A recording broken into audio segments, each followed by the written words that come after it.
Yeah, right. Okay, I'm going London.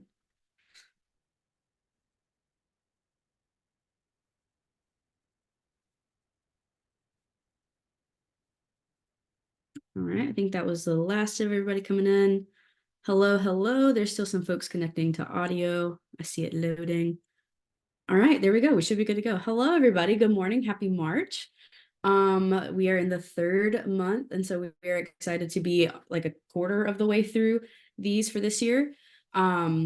Before we get started, always, starting with the typical housekeeping and announcements. Remember to keep your mics on mute, unless you're asking questions or participating in the discussion, which we love to hear. But there are definitely a lot of us on the call, so it kind of helps us just keep the audio clear for everybody. Same thing with videos. We would love to see your faces. It's always nice to see somebody smiling.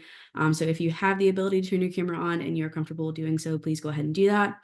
Other than that, just a few updates. So next week is AmeriCorps week, and that is for everybody, and we're so excited.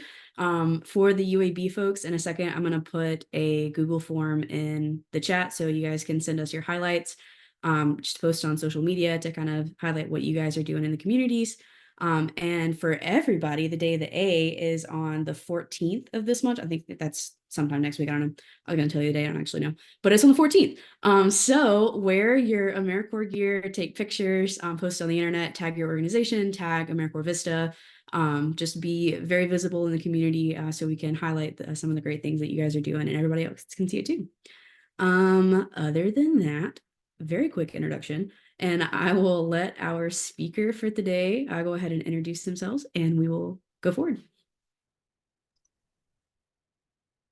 Thank you. Hey, good morning or afternoon, late morning, I guess, depending on where everyone's at.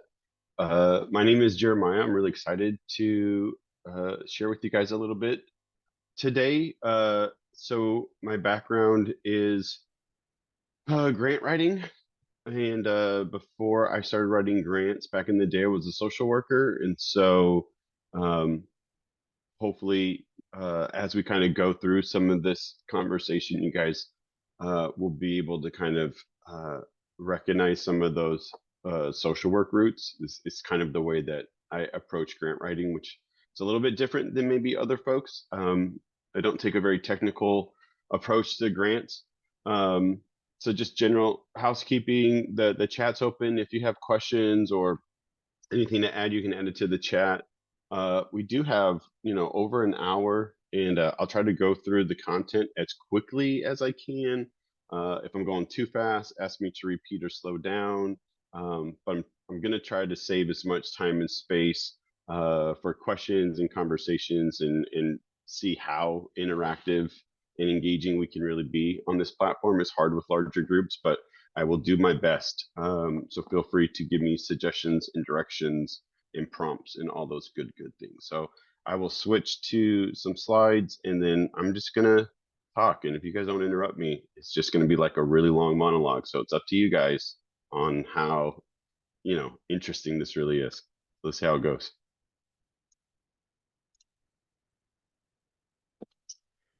So this is uh, a revised presentation. I usually do this in two different uh, presentations, and so I'm going to combine them. So again, it's going to be maybe a lot of information for the time being, but I really wanted to get it out there. So my contact information is in the chat.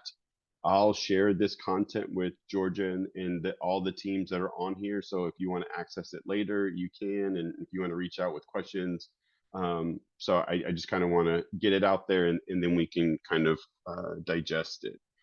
So I'm going to talk about finding grants and writing grants.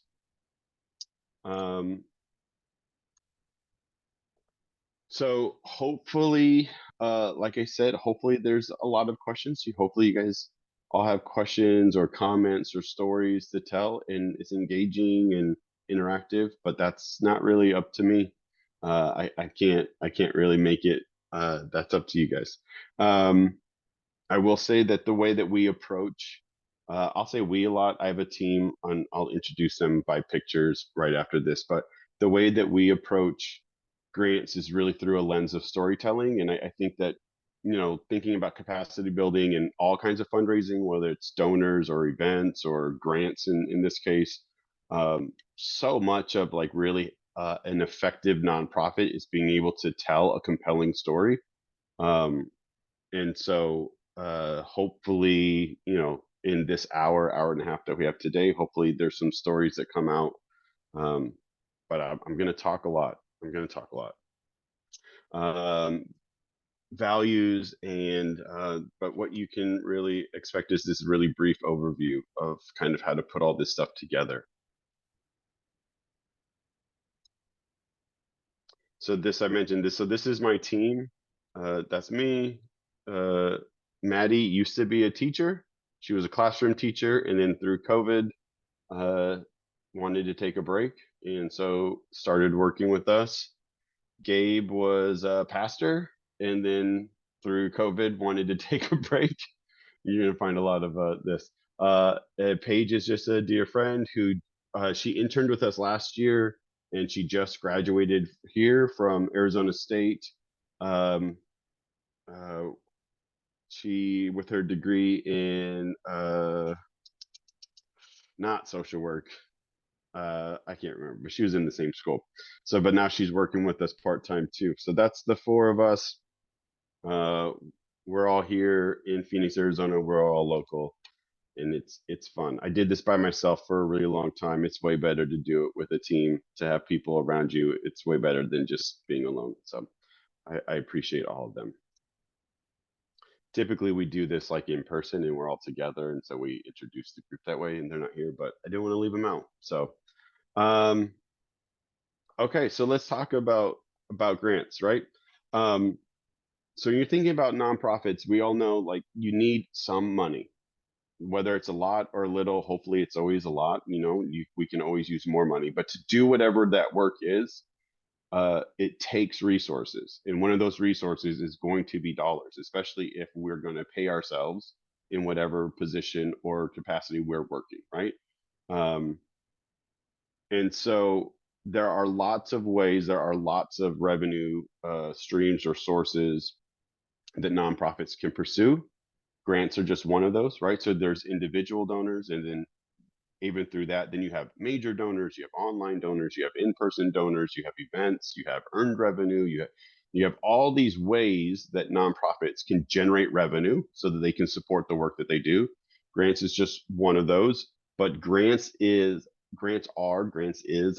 I don't know, the slowest way to revenue for your nonprofit. So we have a lot of nonprofits or individuals that come to us um, because they're struggling, right? They're working off a really small budget, just a few $1,000s, or if they're lucky, more than that, but it's still not enough, and it might not be enough for month to month to be paying the bills, and they're trying to keep their programs and projects afloat. Um, and they'll come to us because they know that they need more dollars in. Um, but when they come to us and it's something, um, let's say right now, we're in the first week of March, so there's going to be a lot of grants that were on 12-month cycles that are ending June 30th, right? So there's a lot of people right now that are looking 3 months out and knowing that I have a grant that's ending and I don't have a source of dollars that are going to replace those dollars yet. And they're going to start panicking, right? Because in 3 months, they don't know if they're going to be able to continue their program or the grant funded position that they just hired or whatever the case is. And so they're going to come to me and they're going to say, hey, we need more dollars. We have this grant ending in June. And I'm going to tell them, that's great. Let's talk about a long term solution. But I don't think I can find a grant, write a grant, submit a grant, have that grant reviewed, have those reviewers make a decision, have that decision then sent to you so that you know what the decision is, and then have it awarded and have cash in your bank account in those 90 days. Grants are just slower than that. Most of the time, it's like 6 months. And if you're working with like federal or state level dollars, sometimes it's 12 months. I have programs that take 18 months from application to actual dollars in the account. A year and a half gap between when we're applying for it and when the money comes in. So you have to know that one, grants are really slow. So grants, you have to have full, 12 to 18-month plan of what grants or what dollars are likely to be available. How are we going to pursue them?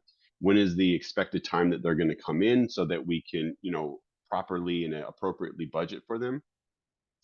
um, that's the first thing, right? So in the case where someone's coming to me and they need some dollars in the next 3 months, I'm going to push them somewhere else. I'm going to find somebody that can do a really quick pop-up event or a quick online campaign where they're soliciting donations online, or maybe I can introduce them to a few people and maybe they can find a couple major donors that can give them a big check and get them over that rough time.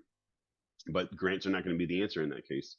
um, and so that's the first consideration, right? Is what's the time frame that I need these dollars, and how much dollars do I need?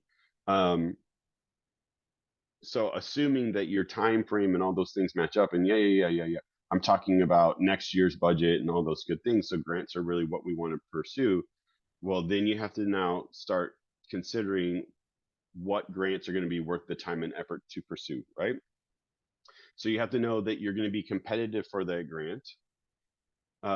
And the way to know if you're competitive is by going through the RFP or the guidelines and then seeing what that funder is looking for. What type of organization, what type of project, what are the documents and the information that are required? Do you have all of those documents and information, data and impact data and evaluation tools and whatever they're asking for, even job descriptions and bios and whatever it might be? Do you have all of that already in your files so that you can put this proposal together in a way that's going to be competitive, um, for other folks that are also applying for these grants, right?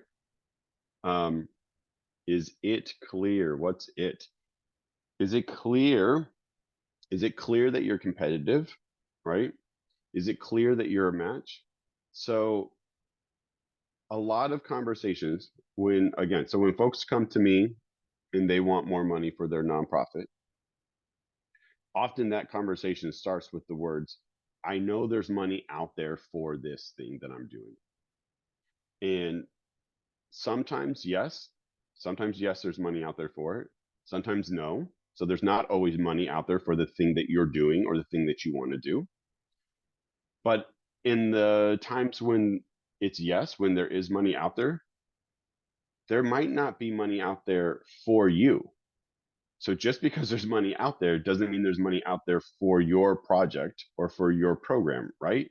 And so when we're talking about being competitive, then we're looking at uh, your geography, your history, or how long have you been around? What does your data look like for your impact to the community?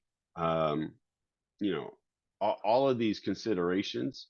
Um, and so there is not always money out there for everything that we want to do. Um, and I had to explain this really recently to somebody. They work in the foster care system and they have a really effective nonprofit.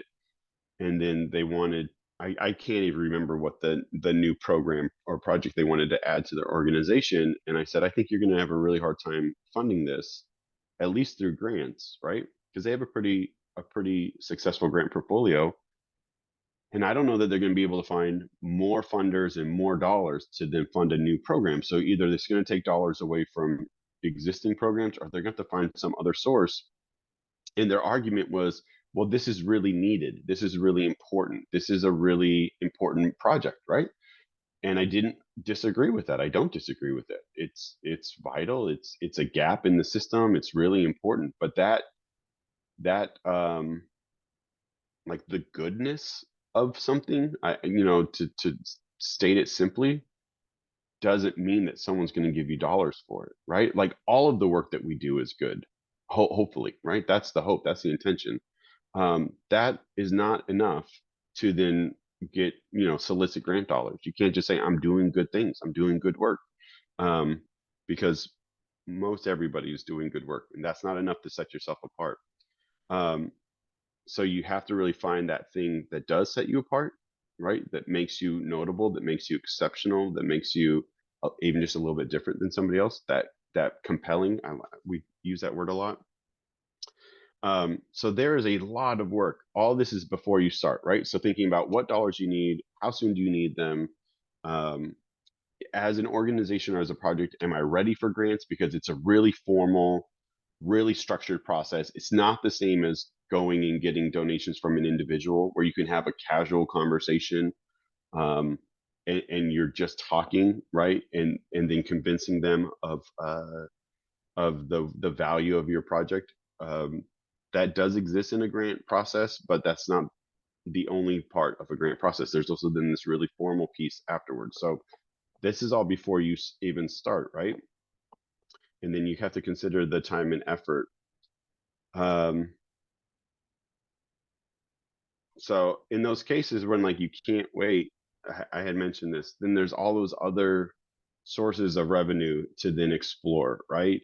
Um, And so most groups that come to me, I don't end up working with them formally because they're not ready or grants are not the right avenue or revenue source for what they're looking for.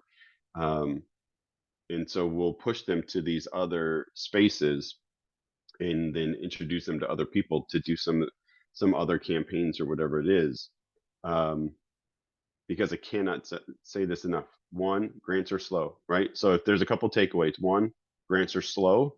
The other thing, grants are time consuming. Like there's really very few exceptions to like a really quick turnaround for grants to like be dollars in your account. There are very few exceptions. There are also very few exceptions where it will take you 30 minutes or 60 minutes like total to put an application packet together. Like you're talking about tens, if not sometimes, like depending on the opportunity, hundreds of hours, right? Like these are depending on the opportunity, really big, comprehensive packets that you're pulling in lots of people that are doing lots of work to put it all together. Um, and I don't say that to discourage anybody here, but I just want everyone to have a realistic view, right? There is not always grant dollars for what you want to do. And in the cases when there are, uh, those dollars are going to be slow and they're going to be time consuming, like to put the applications together and do it properly. Um, but when we are ready to do it, right? Um, so this prep, so there's two sides to like getting ready for this grant, right? Um, and one is finding grants, right? Finding the actual opportunities that are out there, and depending on what city and state and market you're in, those specific resources are going to differ. There's some national databases like the uh, used to be Foundation Directory, but I think it's part of Candid now. I think they're all part of that same group that like got sucked into one website. So there's a website called Candid, and that's where donors can find out about nonprofits, nonprofits can find out about donors. But that tool is typically pretty expensive. And often I've found in local markets, like I know here in Arizona, there are three really good. We have at ASU at one of the universities a really great search tool for grants. We also then have a local chapter of the like an alliance of nonprofits, which most states and most major markets have an alliance. Ours is they just rename themselves, but they have a really good tool that is really cheap, and for some nonprofits, depending on your budget size, even free. And then we have another group that started as like a local business um, like member group, and then through the pandemic started serving nonprofits as well.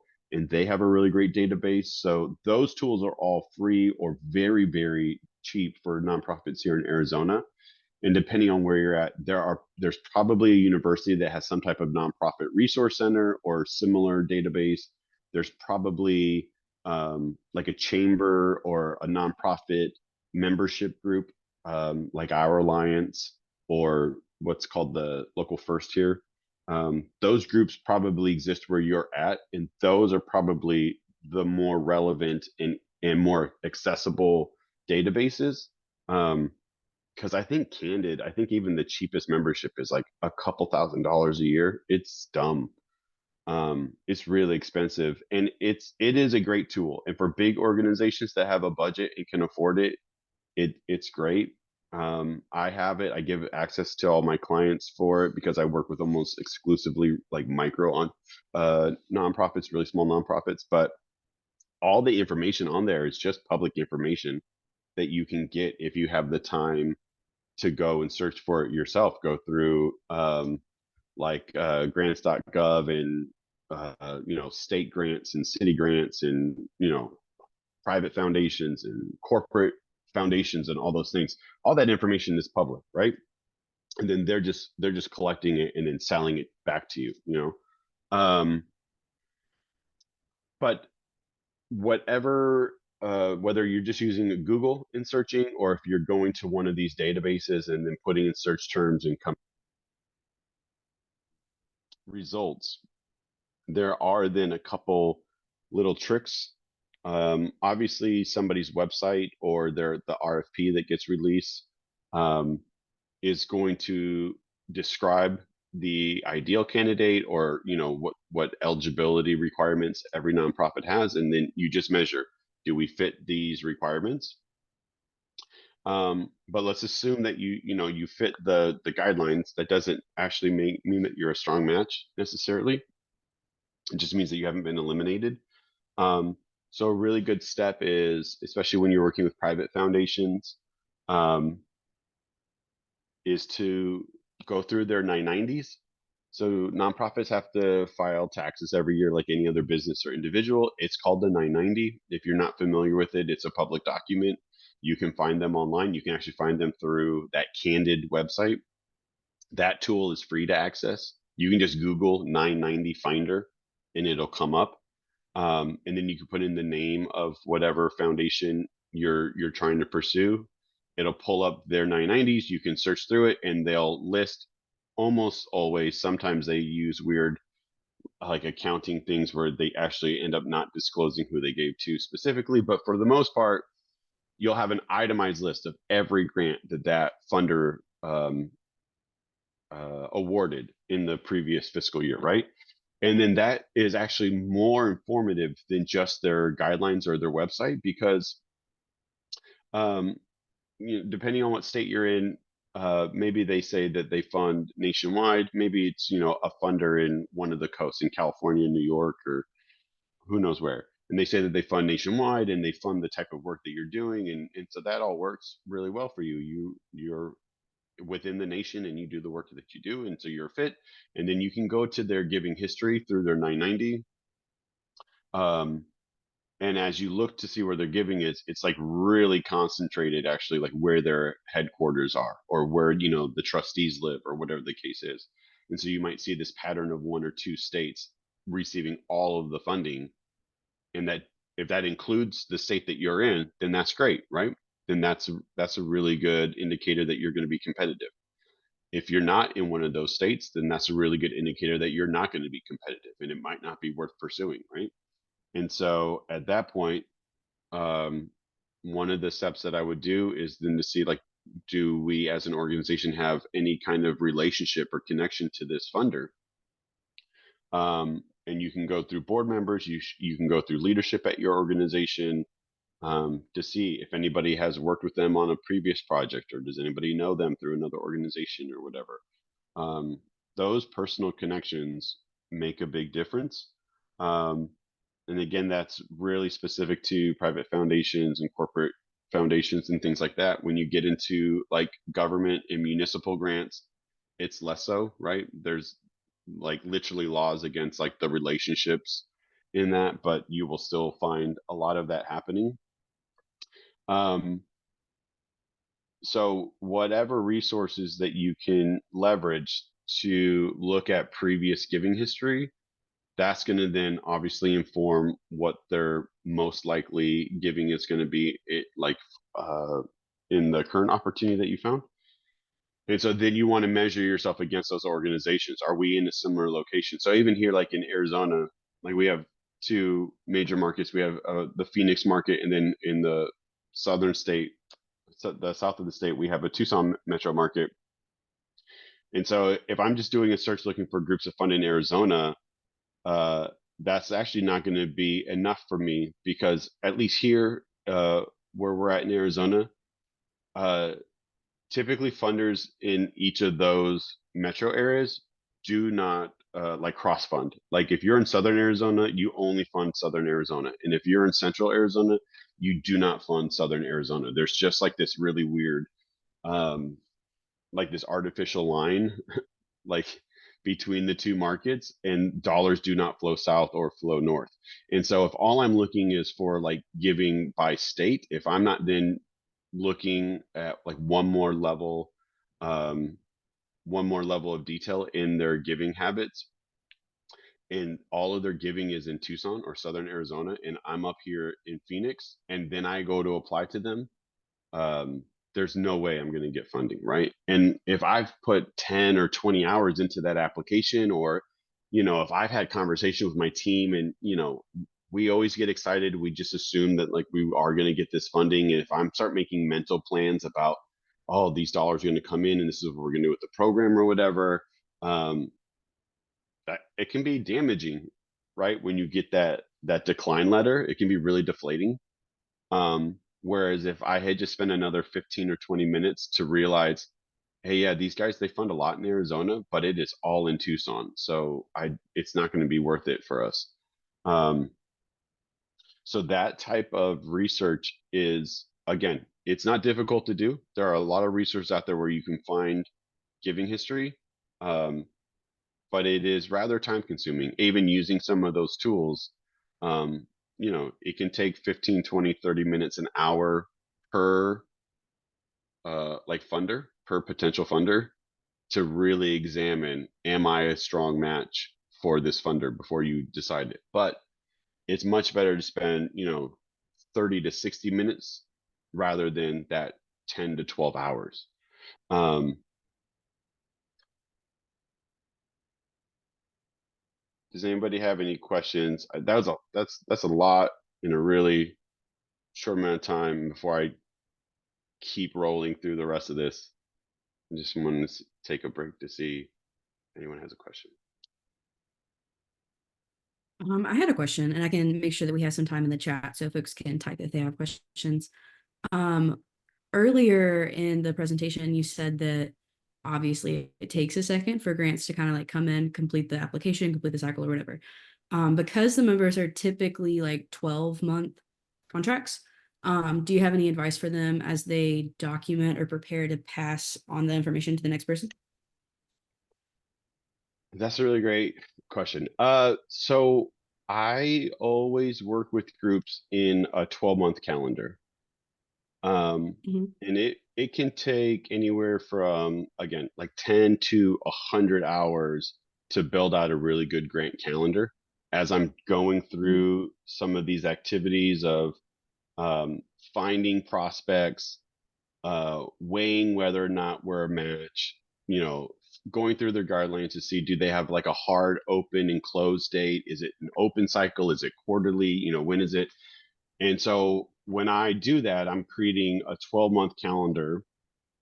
And so I think that for those of you that are working in and around grants, if you're able to not just find an opportunity for you to apply to, but if you can do the work, and again, so it depends on the position, the way the position has been written up, and what your role is. um, but if you can work with existing staff, or if you can help create that 12-month calendar, one, it will not change very much year over year. And for the changes that do happen, it might be where, in 2024, there's a grant that's going to open up on March 6th.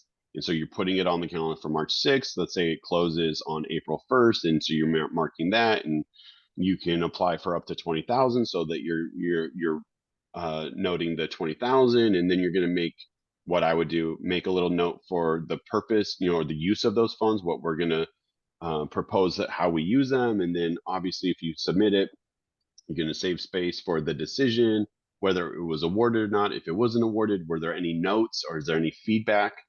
If it was awarded, how much did they award? And then if it was awarded, do we have to report? Are there other requirements on it? Um, but that it then becomes a resource. So specifically as a Vista, if next year now there's a new Vista, rather than now spending even an hour trying to find that prospect and find all that information, now all they're doing is verifying, one, does this funder have an open cycle or an opportunity again this year, and if so, do any of these details change? Maybe because the way the calendar falls, it's going to open on the 8th instead of the 6th, or it's going to close on the 4th instead of the 1st. Maybe they changed it and now you can ask for 30,000 instead of 20,000, right? They're going to be small changes, the same way as we're about to transition into kind of the writing, the content.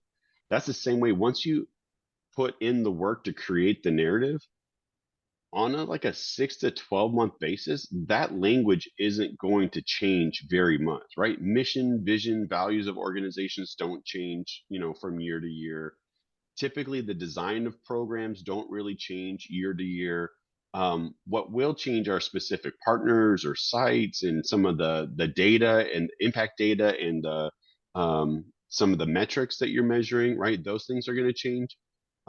It may be just the some of the general ways you speak about the program are going to evolve and change, but for the most part, the same way, like once you can create that base, that foundational narrative for a grant application or for a program, um, that's going to save so much time year over year. The same way when you can create that 12-month calendar,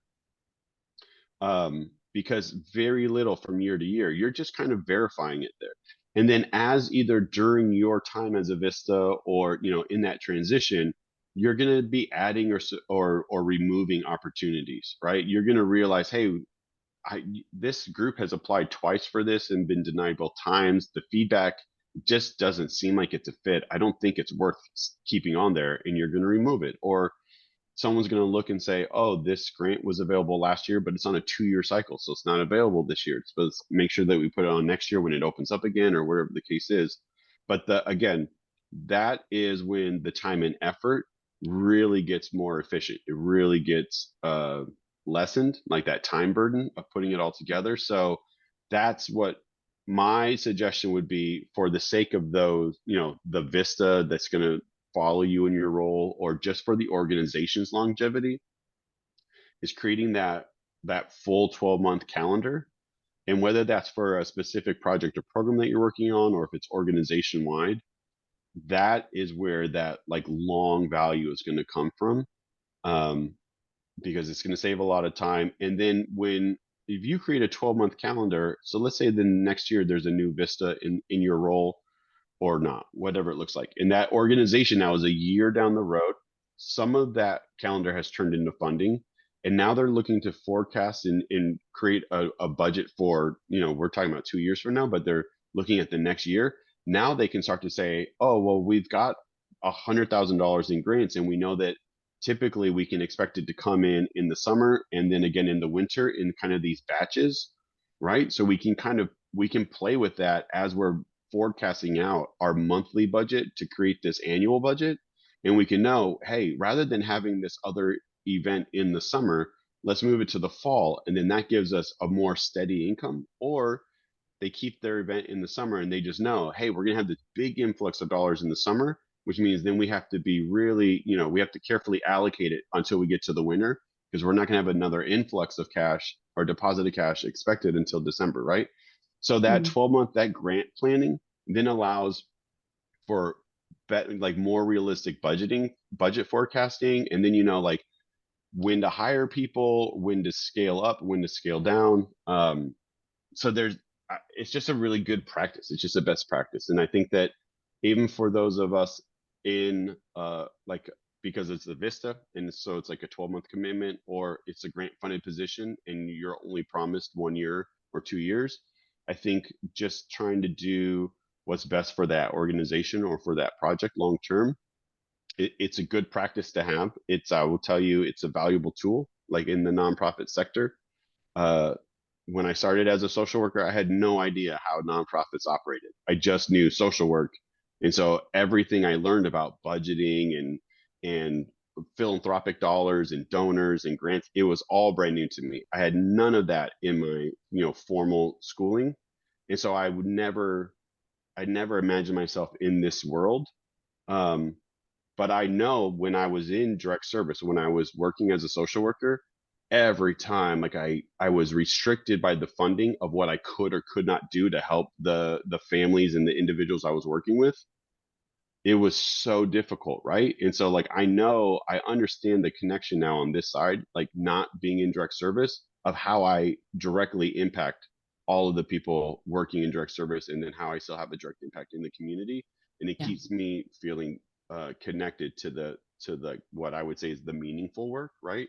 Um, and so it's, to me, it's a blessing. Hopefully I'm making other people's jobs easier, and I'm making organizations more effective. So that was way off topic from what your actual question was, but That was I great think, though. And there's actually, sorry, there was another question in the chat. oh, That was saying, is it typical for organizations to apply for the same grants year to year and still get awarded, or do funders take that into consideration and only do like one award once, or does it depend? it does depend. Mhm. Most of the time the funders will be explicit with that, right? Whether or not you can apply in multiple years, whether or not they'll fund in multiple years, like consecutive years.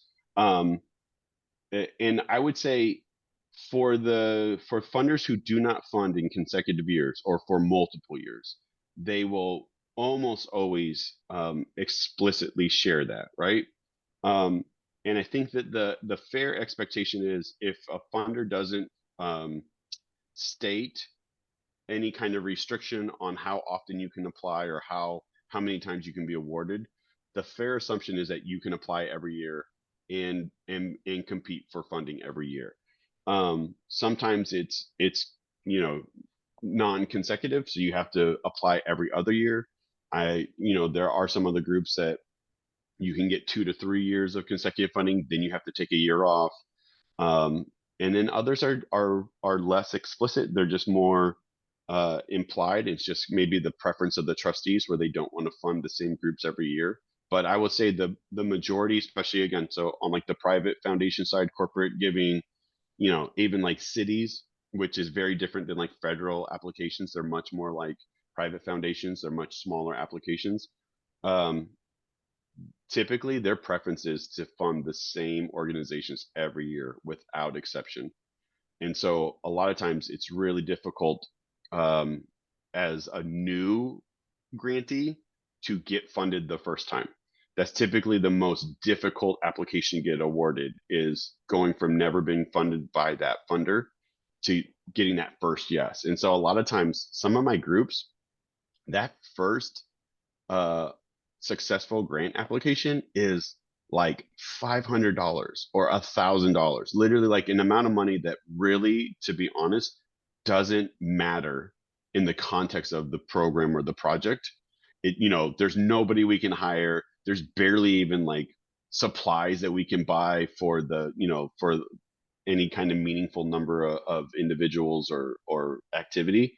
But I know if we can just get that yes, that 1,000 will turn to five, and then we can turn it to 10, and then have a chance for 20 to 50, or right. So not only, when I say grants are slow, not only is it slow because from the day a grant opportunity is announced versus when the application is due and it closes and you apply and then it's reviewed and then everything I talked about, right? So from when the grant opens to when you get dollars in, that's really slow. But then also, it may take 2 to 3 years of funding before that funder moves you to like a an impactful amount, like an amount of dollars that you can then hire somebody or actually expand a program effectively.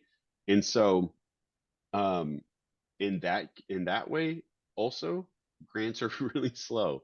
Um, so yeah, I would say, I hate to say it depends, but it really does. But I would say that it is almost always going to be explicitly stated if you cannot apply in consecutive years, or if they don't award in consecutive years. Awesome. Um, One other exception, sometimes even if you're not awarded, so if I apply to this funder and they say no, sometimes that's enough where I can't even apply the following year because I applied. It doesn't even matter what their decision is.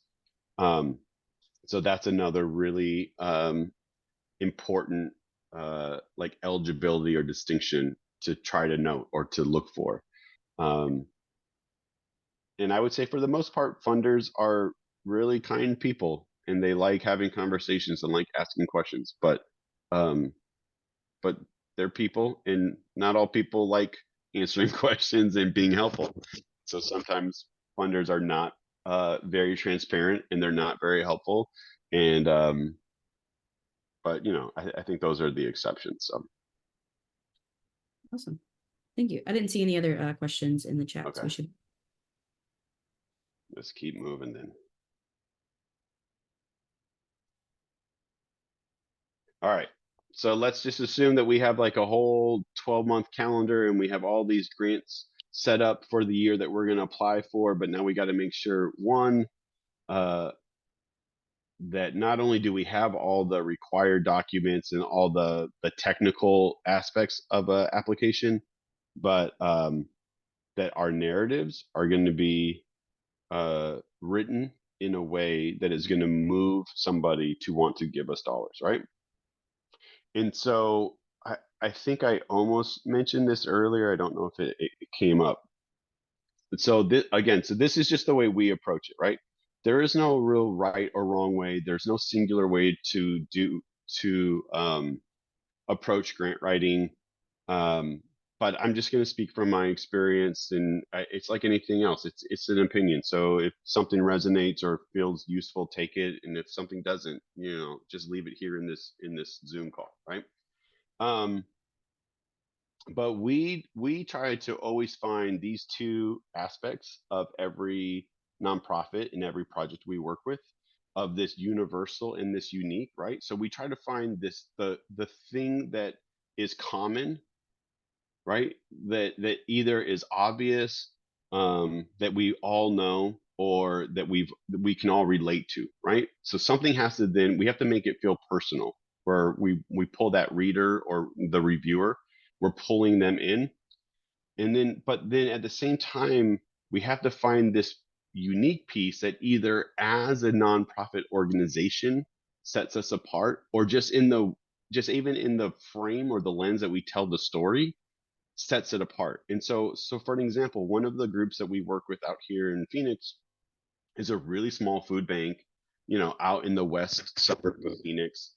And there's probably another three or four food banks, really small groups that are serving very specific neighborhoods out here. And then as you get like into town, there's really big nonprofit or food banks that are like nationally recognized because they're just monsters, right?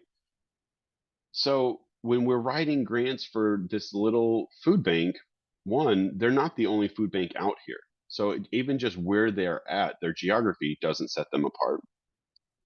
Um, and they're not the biggest, so that's not what sets them apart, right? And they're not the smallest, so that doesn't set them apart. Um, so what does make them unique out here uh, is actually all of the other partners that they work with, right? So they have this group that comes out almost every day. They have mobile showers. So even though they're in this little tiny building, they can't even, they can barely have two fridges in that building and stuff. They have showers on site. They work with one of the health clinics out here to do mobile screenings, and um, their building's so small and it's mostly parking lot, but that parking lot turns into like this kind of community center, really, because one, we don't have a community center out here. So they're doing food and clothing, but then because they have a physical place that people come to on a daily basis, it gives now access to the community for all these other nonprofit partners. And so through those partnerships, without having to build a new building or add any expenses to their budget, they're actually now serving the community in a much more holistic and comprehensive way. um, and that makes them very different than the other food banks who are just giving out food boxes on certain days of the week, which is also very needed, very important, right? Lots of food insecurity out here where we're at, and it's really really important because any single one of these groups couldn't help all of the need in the community. But what does set them apart is actually the other nonprofits that they partner with in the way in which they do it, right?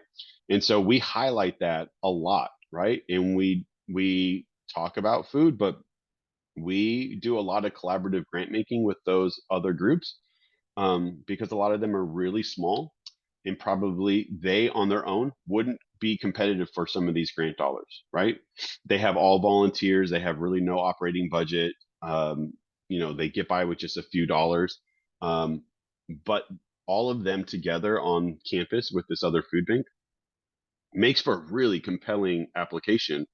And then if we can get a $10,000 grant and give each of those groups $1,000 for travel and for, all of the expenses that they're incurring, one, those dollars make a huge difference to those other small nonprofit partners. It makes a really good reciprocal value for those partners, right? And we're accessing grant funds for the food bank and those other partners that other on their own they would not have been able to access. And so that I don't have a lot of groups that are as collaborative as that food bank. um, but most of my other groups, they're bigger and they're doing other work and everything. Um, so, so anyway, so we do the same thing. So, right. So what sets people apart is really different. And it might be the way that you work because you're so collaborative. It might be your geography. It might be the scale and the scope. Maybe you just do so much work that you stand apart. Maybe it's your connection to the community. Maybe it's relationships with people. The truth is, it doesn't matter what that unique piece is. You just have to be able to find it and articulate it. And I think that really so often, um, I don't think it, so nonprofits, especially around, grants and funding, are really competitive. We just are. And it's not because we're competitive people or because, um, for any other reason other than that system of grants and like just philanthropy in general are set up in a very competitive manner. And so we require those philanthropic dollars, and those dollars are set up on a very competitive system.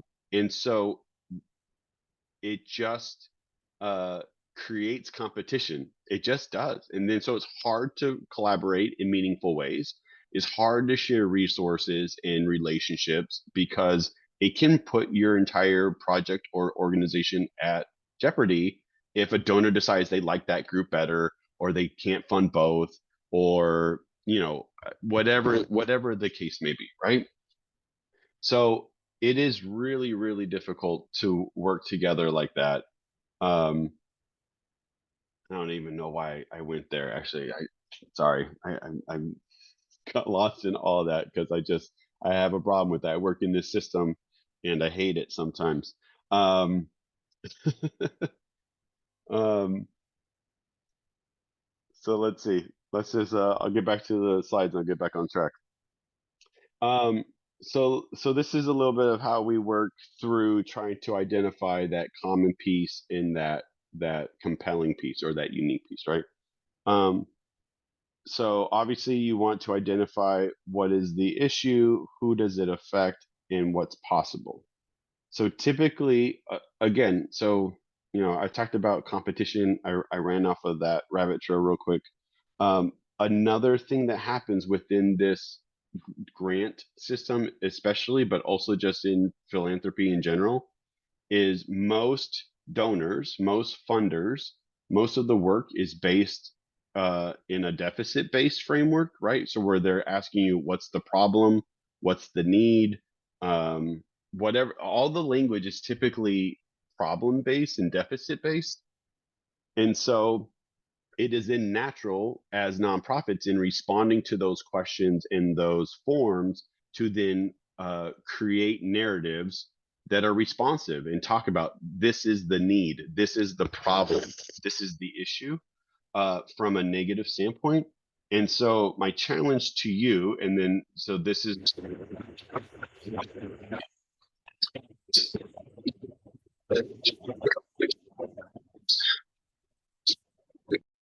Hey, Jeremiah, I muted you for a second. It went crazy with your audio.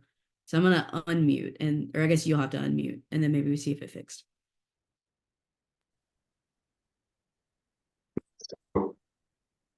No, it sounds like you're like underwater or something, or it's like breaking up.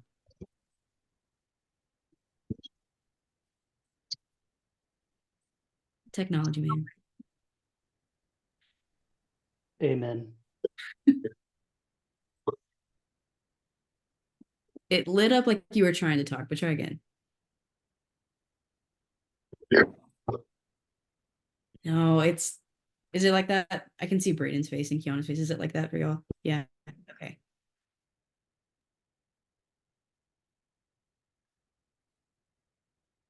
It's okay. We'll make it through.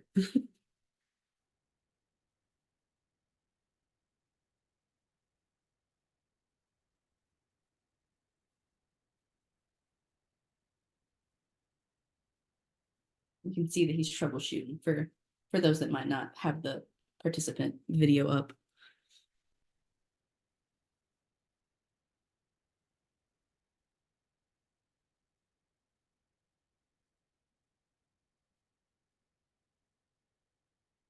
I feel like I should tell a joke or something. I don't have any. Hear me at all right now? There we go. Yeah, it's back. Okay. Yeah. Okay. I just took the headset off altogether. So let's see if that works. Yes. Thank you for letting me know. And let's go back. So anyway, so I was saying that we come from an asset-based framework, not a deficit-based. And so like when I talk about what's possible, what's the opportunity on most of the grant applications, the way it's framed is what is the need, what is the problem, right? All of those things. So the response is really the same. It's just a matter of um, the way in which you frame it to me. So there's twofold here, right? One, it's indicative of the values that an organization actually holds, right? And so if I'm going to use an example, and I'm not going to say the name of the group, but that's okay. Um, I haven't heard it for a long time, but there was for a very long time like a radio commercial for a big national nonprofit. And it was like a school bell, the sound of a school bell, and kids in the hallway or whatever, just ambient noise of kids making noise. And then the school bell, the sound turns into a siren. And then they said, without us, kids are going to go and get in trouble and do terrible things. They're going to do crime and drugs and terrible, terrible things. But with us, we fix that and we make them great people. And my problem with that is that if you want me to donate dollars to you to serve these children, that narrative that they tell in that commercial lets me know they do not inherently believe in these kids. They actually believe the worst about these kids. And so I do not, like, if that was my child, my son or my daughter, I do not want them there because I don't know what that group is saying or doing because their values are leaking, right? And so if I talk about the need, right? If I talk about how needy somebody is, if I talk about these people and what they can't do, maybe I don't actually believe that, but I'm just responding to the way the grant is framed or the way the donor is asking me the question. That language long enough starts to convince me that without me at fixing and saving this place or these people, they are just inherently bad or incapable or whatever, right? And so that's the first reason I don't like deficit-based framework. It's if you're going to be in the work that we are, whatever work you're doing, you need to inherently believe in the people that you are serving. They don't need you. This is I tell clients and I tell groups all the time when I'm talking to nonprofits, right? I'm getting off on tangent again, but it's okay. I could do that. Because nonprofits all the time will have projects or programs and they just won't get the participation numbers. They won't get enough, the number of people utilizing their services that they really think that they could help or that they should, right? And then that inherently or inevitably turns into like this complaint, like, I don't know why these people won't take advantage of this program. It's such a great program. And it's because those people had never asked for it, didn't help design it, and probably don't think they need it or don't know about it or whatever the case is, right? But it creates this like tension, um, and it's just really unhealthy, right?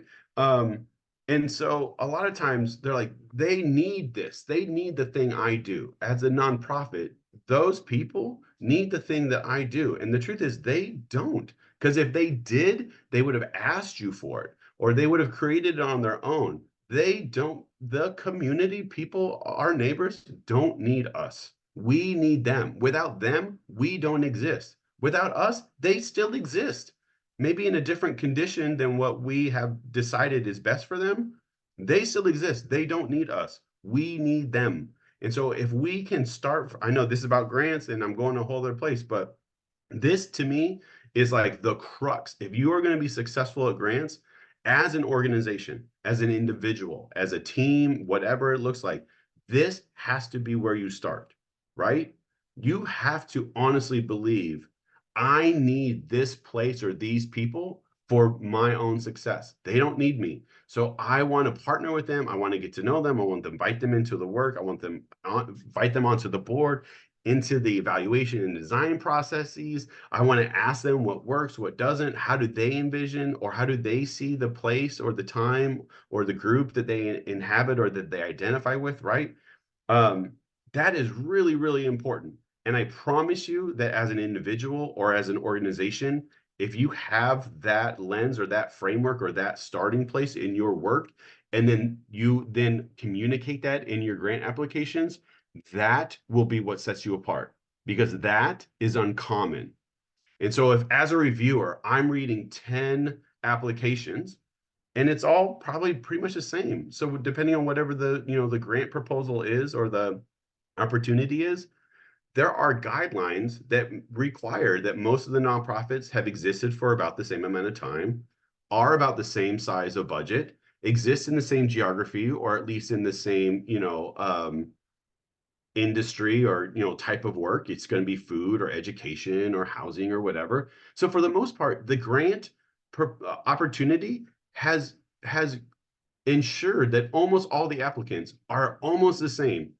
And so if all of them are like, well, these people are like this, and then just talk about how great the nonprofit is, and then there's one application from you that's talking about how great these people or this place is, or what the potential or the opportunity is, if there was just equity and access of opportunity and resources, and that you get to play a small role in that equity or that access, but you are not the savior, right?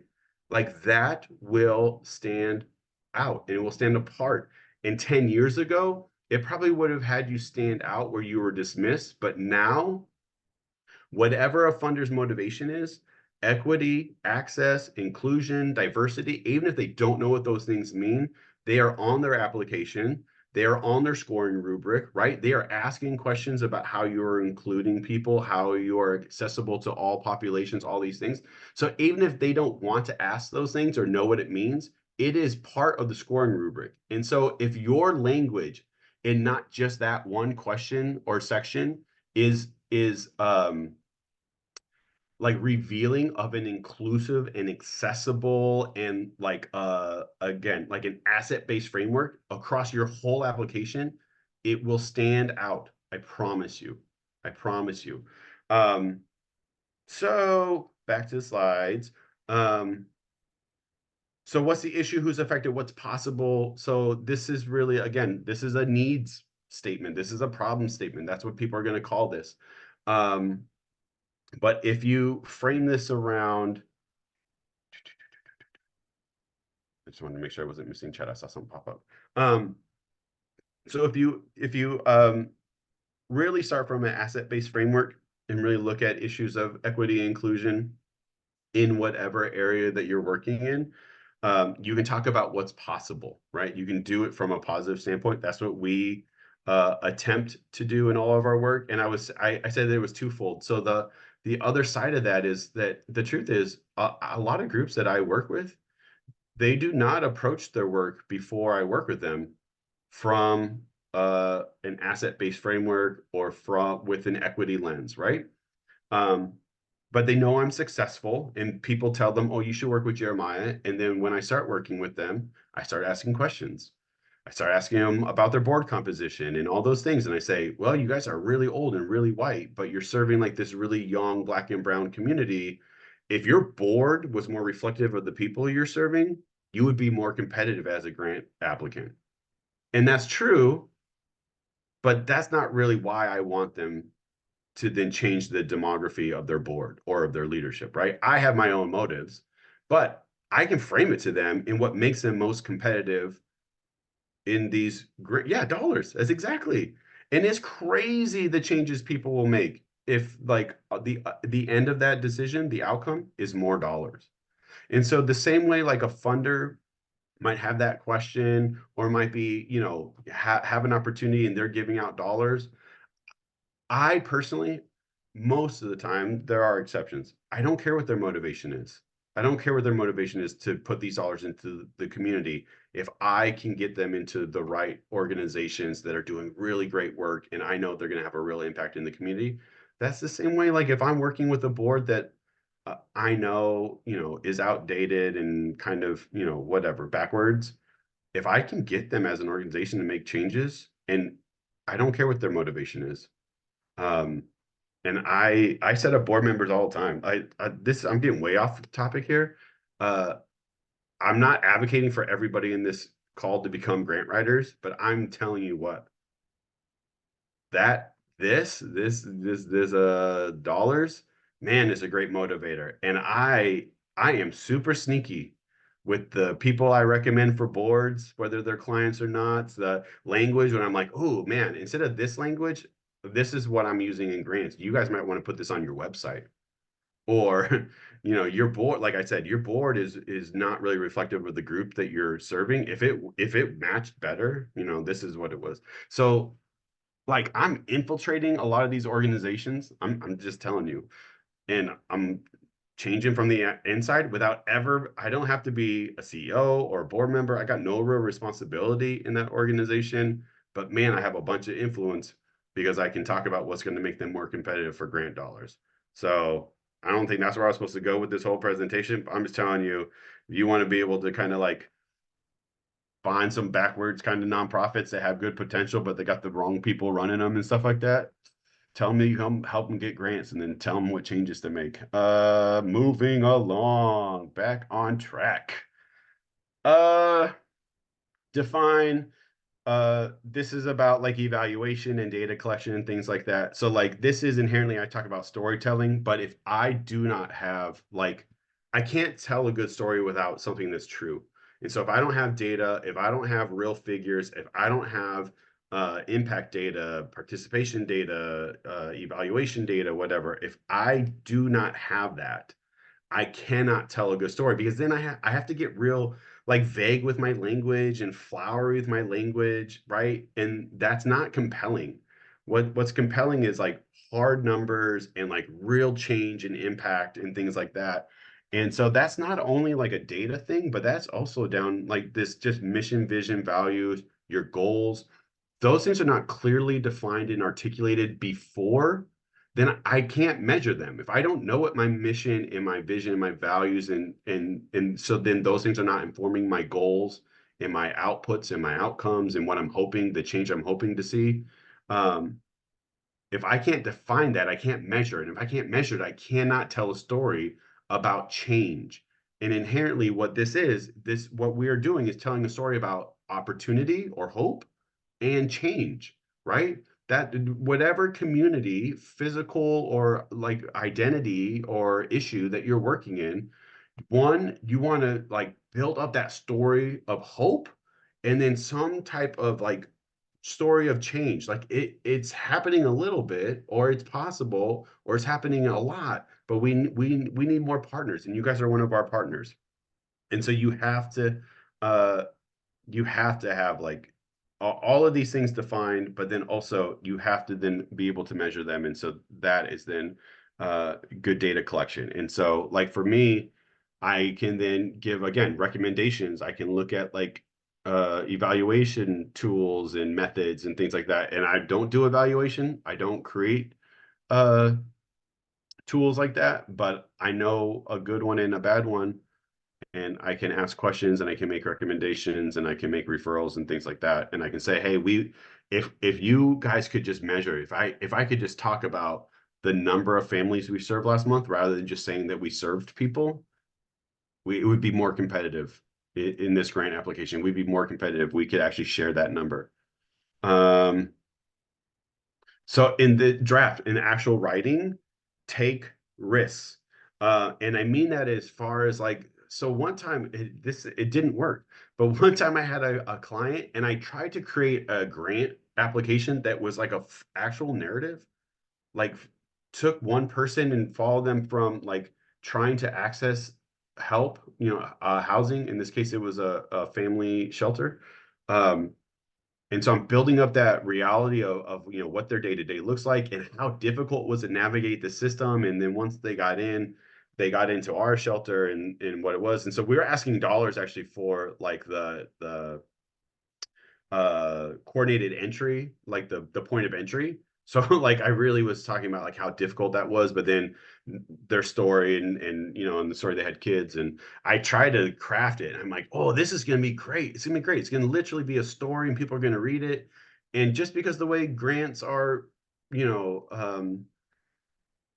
kind of so prescribed, they're segmented into like these very clear questions, like tell us this, tell us this, I couldn't always tell that story, not in a way that really made sense. And so it didn't work, but I was really excited.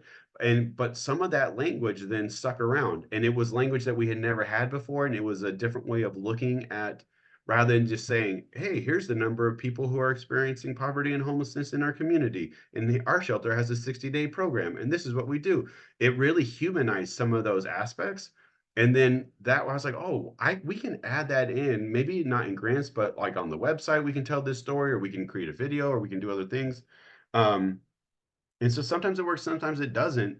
Um, but I would say take those risks, right? Like the exception is maybe if you're working on federal grants, those are really, they don't really have room for creativity and stuff like that. So like don't worry about that. But in the rest of the world where most of our money comes from, not the federal government, um, yeah, do it. And do lots of different drafts. And if you have a team, use your team. If you have friends, use friends. If you don't, use AI. And even if you do have all those things, use AI. Uh, I prefer to use AI for either a first draft or right now, I mean, it's going to keep getting better and better. Right now, there's a really good AI in Grammarly, and now GPT has like a new version out, which is pretty good of asking about the tone. So you can give it like you're writing and asking, what's the tone of this? Which just me personally, I'm not very good at. I'm not. I'm a really terrible editor and critic of my own writing. Um, and so it's really helpful when I want to be like more formal or less formal or more informative or more persuasive or whatever I want to be. That tool specifically is really good for talking about the tone of the writing and then asking for suggestions on how to then make it more or less of whatever I'm trying to do. But a lot of times, just as like a first draft, it's really good when I have like a block and I can't get started. I know I want to tell this story in a new way or different way. um, AI is good for that, for getting started. It is not good to use as a final submission, whether that's in school or at work or whatever. Like it's just clunky, man. But if you are not using it because you think it's unethical or you think it's the devil or you think it's whatever else or whatever, like it is a really great tool if you use it properly. It saves a lot of time. And for someone like me, I got a really small team, and before I had that, I had no team. Um, it's really helpful like as an editor and just like another voice because it's very different than the way I speak and write. um, so it's really good. I'm a big advocate of using AI all the time. I said that use a team.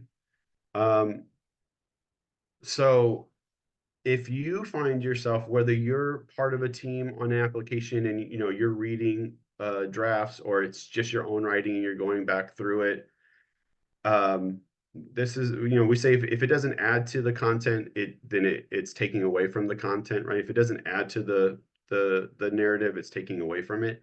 If you find yourself kind of skipping parts or getting bored in areas, or just glossing over areas, it probably means way more to you than any reviewer. And so they're probably going to like gloss over it or skip it also. So note that when you find yourself like um, just kind of skipping parts or finding parts not engaging, and then ask yourself if there's something I can do earlier in the narrative to get here faster or in a different way. Like,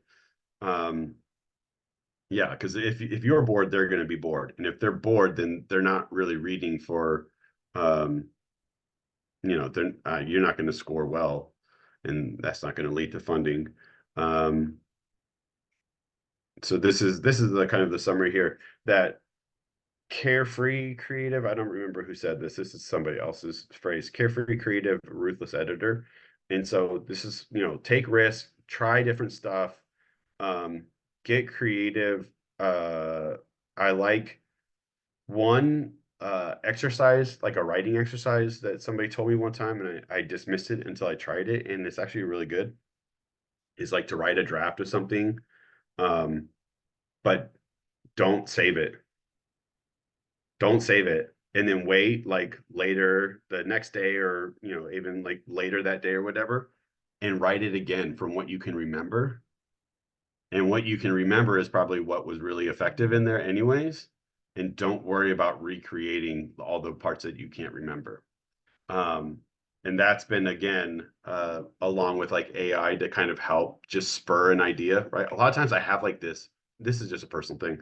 I just have like a sense of like what I want to say or like how it's going to feel, but I can't think of the word or the phrase to get it started. But it's kind of like that snowball where I know if I can just like unlock this, it's gonna roll down the hill and it's gonna grow and I'm gonna get there. A lot of times AI or that writing and deleting and coming back to it, um, those to me are really helpful of kind of getting started. And a lot of times that's the way it works. Again, that's just myself, but that's the way it works. It kind of comes in waves, and so it's helpful. Any of those tools that I can use to just get it started.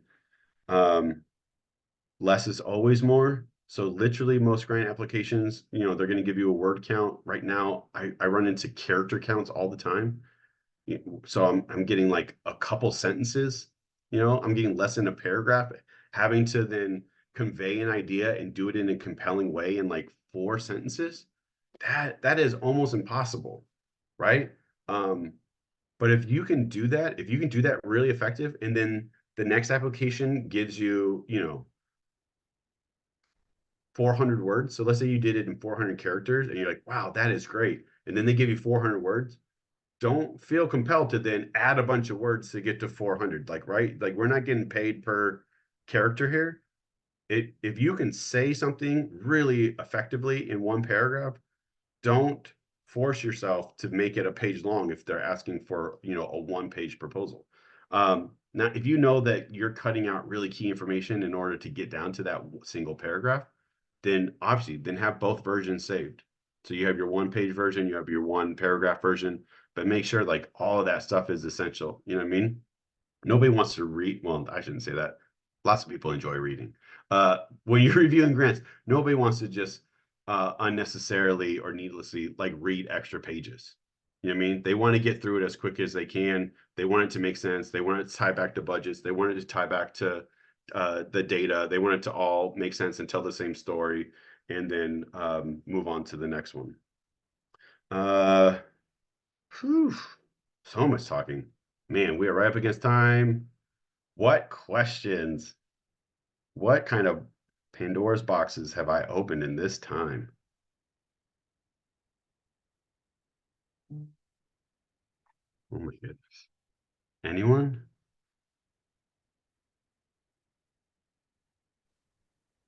There. Hello. Oh, I love that too. Go ahead. Sorry. I have a question. I work in a pantry that is faith-based. Do you have any advice? Yes. So specifically for faith-based, my first question, so I work with a lot of groups that are faith-based. Some they call themselves a faith-based nonprofit, which means they were founded, originally through some church activity or a community of faith, but really now they operate just as a typical C3, and it's just their roots. I have others that are literally groups that work out of churches and are quite literally, have other aspects to their work. So I think for working with faith-based groups, to me, like I just started working with the local chapter of Habitat for Humanity, and I didn't know this until like a week ago. Their mission statement has Jesus in the mission statement, which was a shock to me because I've known of them for a very long time. I've worked with them on other projects, and I was like, oh, this is the missions. And then I had a ton of questions like, wait a minute, like, tell me more about your programs and how it works. And they're like, oh, no, no, no, no. Like, there's none of that. There's no discrimination. There's no requirements. There's none of that. And I was like, oh, it might be really confusing that this is your mission statement, especially if it doesn't show up anywhere else in your work. I don't know if maybe you guys should talk about your mission statement. So I think especially with smaller groups, especially when they have like their faith explicitly in their mission statement or around that, is to ask them like what that means. And because I've worked with other groups that literally had like two different mission statements, one with Jesus in it, one without Jesus, and I was like, bro, it either matters or it doesn't, and that's up to you. But like, you need a single mission statement. I cannot be applying to different funders with different mission statements based off of how you think they're going to perceive this word or like this ideology or whatever. And so I think that to me, when I'm working with faith-based groups, it's really just a matter. I want to make sure that they're like thoughtfully considering those things and just whatever is true to them, because I want to make sure that I'm honestly communicating this group to every funder, and it really doesn't matter to me what that means. But also, like, I want to be well informed before I work with a client. I want to make sure that I know who I'm working with. And so I think that if there is like proselytizing or any like requirements around that faith, that's definitely going to limit grants. In most cases, faith-based nonprofits make it very clear, like, we serve anyone, regardless of race, religion, creed, all those things. So for most of the case, it won't actually affect funding either way. The only time it does affect funding is like when there is a very explicit like evangelical piece to the work, and then you have funders out there that only want to fund people like trying to evangelize people, but that's a very specific set of nonprofits and then a very, very small group of funders. And so outside of that, it typically doesn't really affect anything. But just, personally working with nonprofits, I want to make sure that they're consistent and that they're honest with whatever that is for them. So hopefully that helps. I think so. Thank you. Yeah. There's a question about the calendar in the chat. Mhm. Let me see. It says, and you guys can see it too, but do you have advice for someone who has built out a calendar that worked in the past, but they don't get a grant that they're usually awarded? How do you apply for a backup grant since it can be due? Okay. Yeah, so there's like a grant that you were expecting and then it wasn't awarded this year. Yeah, so I think two things. One, I think specific to a funder. So if you have a funder that you've relied on or has been consistent in the past, and then they don't fund one year, especially if it's unexpected, hopefully you've stewarded that relationship to where then you can have a conversation to ask, hey, can we talk about the decision not to fund? And can we talk honestly about, what has led to that decision? And maybe it's been you haven't been a good partner. Maybe it's been that they're going in a different direction. Maybe it's they got a new board chair and they said, I don't want to keep funding the same groups over and over. And they just didn't tell you that, right? So hopefully they have a reason. Hopefully they'll share it with you.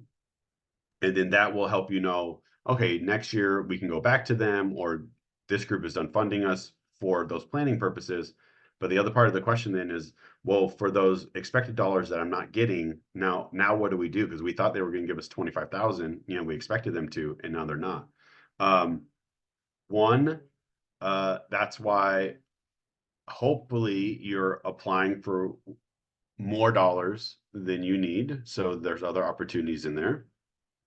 And then also, like I said, hopefully grants are not your only source of revenue, because maybe, they're telling you in June that they're not funding you and you expected them to say yes, and that you were going to get those dollars in July. And now you're like a month away from having no money in the bank.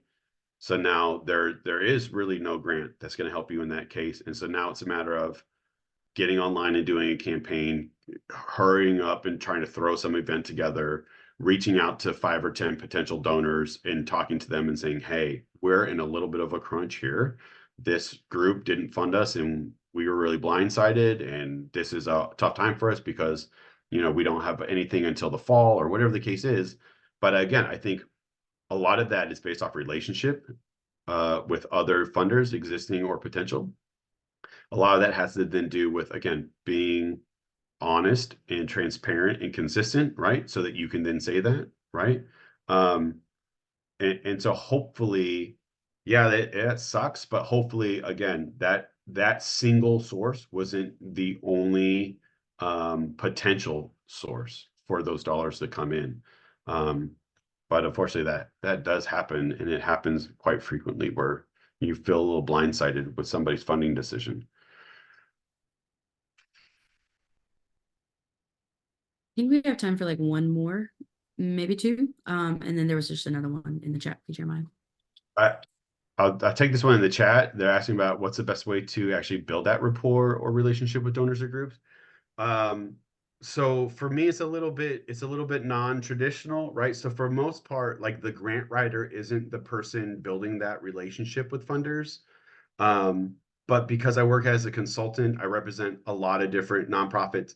I typically won't work with a nonprofit for more than 2 years, sometimes a third year if we're building a project. So like I'm almost always working with different nonprofits always, but my funders stay consistent. So I do have relationships with funders, but I think whether you're a program manager or an executive director or a board chair or any other relationship, or even just a grant writer like myself, building those relationships, I think it's like building any relationship, right? So consistency, honesty, transparency, you know, when you are at a nonprofit that is doing good work, then share that, right? And just know that you can build relationships with funders that are not just based around dollars, right? So I have all the time funders that I go to, and I'll say, hey, I know I'm working with this group, they're a good fit. And then it just doesn't work out, that, well, hey, we don't have enough money. We didn't have it in the budget to add anybody new this year, apply again next year. I'm like, that's great. But then give them options, right? Hey, can you think of another funder that maybe you can make the introduction to, right? Because it's one thing, like as a consultant, like outside the organization, to like make that connection, but it's, if you have a funder, like calling another funder saying, hey, you need to meet this group. They applied to us. We wish we could fund them. We just don't have the dollars this year. We really think that you're going to love them too. Like that's a really meaningful introduction. And if I can ask a funder to do that, the truth is they're probably happy to do it. And now I'm building that relationship with them, not based off of dollars. And so then hopefully then that means something. I do get dollars from the other group. Now I'm so grateful to both those groups. I have 2 connections. And next year I go back for funding and say, hey, thank you so much. That introduction that you made, we got funded by group A. That's what happened to the program. We really think if you can come in now, we can take it to this next level. This is really exciting for all 3 of us to work together on this project now, or whatever it is, right? So I think it's consistency, it's honesty, and then really like knowing what's in it for them. And sometimes for a funder, all they want is visibility. Sometimes they maybe they don't have a real connection. They didn't grow up in that neighborhood, or they don't have that lived experience, or whatever the case is. Maybe it's like a corporate funder and they really just want like good press. And so give it to them. Like put them on socials and bring them out to your events and give them credit for whatever it is, right? Like just be a good partner as long as, again, as long as that's like honest and authentic to the work that you're doing, right? Like don't uh don't negotiate any principles or values in order to like be friends with a funder. That's first. um but that it's just like grants, it's slow, it takes a long time to build up a good relationship, right? Most married, like if you marry someone the day you meet them, most of the time that's not going to work out because you're going to find things out about them and things like that. Most of the time that type of courtship, it takes time. You got to get to know somebody. If that relationship is going to last, it's going to go slow. And so no, hey, I'm going to take these steps. I'm going to send an email. I'm going to make a phone call. I'm going to go to an event. I'm going to invite them to an event. I'm going to find these other connections. I'm going to take the time because I can see this is somebody I want to partner with. I like the way they work in the community. I know they have the resources. It's going to make sense. I know it will. And so it's just a matter of knowing that it's going to take time. I think that just about wraps it up. I feel like we got like a little marriage lesson and grant writing. Thank you Yeah. so much. I feel like that was very detailed, solid presentation, like more than just like typical grant writing, a deep dive into like how it works, how it operates, how to be competitive. So thank you so much. Yeah. We put his information in the chat at the beginning, but I'm going to go ahead and add it there at the end. So if you guys have any questions, definitely reach out to us or feel free to reach out to Jeremiah. Other than that, remember Day of the A next week. Oh no, can't go for it. I was just going to put the reminder out for Day of the A and for our UAB AmeriCorps members to make sure that they fill out the highlight form. We really want to brag on you guys in a meaningful way. So please fill it out as soon as possible. And I'll put the links to all that information in the chat. I am. All right. We'll hope to see you guys on socials. Thank you again, Jeremiah.